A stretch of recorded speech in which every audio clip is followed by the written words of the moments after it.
से सारी जनता है ना, जितनी भी जनता है, सारे लोग ने इसलिए वोट दिया था भाजपा को या कांग्रेस को, जैसे भी सरकार बनाए थे भाजपा का।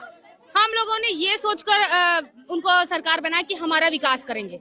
विकास की जगह तो विनाश कर रहे हैं भैया, पूरा छत्तीसगढ़ को बर्बाद कर रहे हैं। तो मैं तो चाहती हूँ कि छत्तीसगढ़ कोरा के बेटा है ना, जेना वही माटी में जन्मे रहे, वही एक सरकार बने।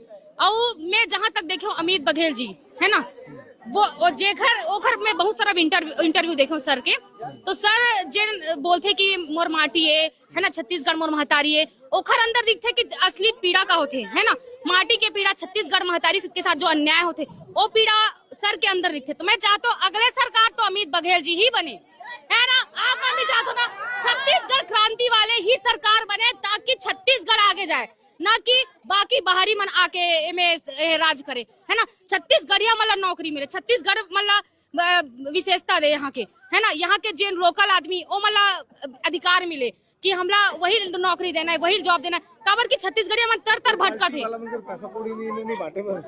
तो अरे कहोगे पैसा नहीं चाहिए, हमारा ईमानदारी से हम वोट देबो, वही वोट देबो। काबर की एक बार तो देख चुके हैं हम, भाजपा भी देख रहे, कांग्रेस ला भी देख रहे, जिस हिसाब से जनता मल्ला बेवकूफ बनावत जाते है ना।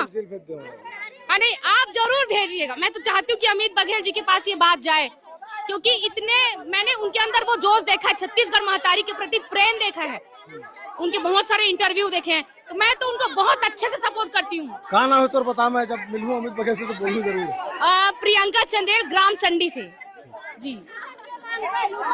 इंस्टाग्राम का तो फॉलो कर लियो। हाँ जरूर, मैं उनको फॉलो की हूँ। हाँ मीडिया वालों लेके बहुत नाराज है भाई, जब हकीकत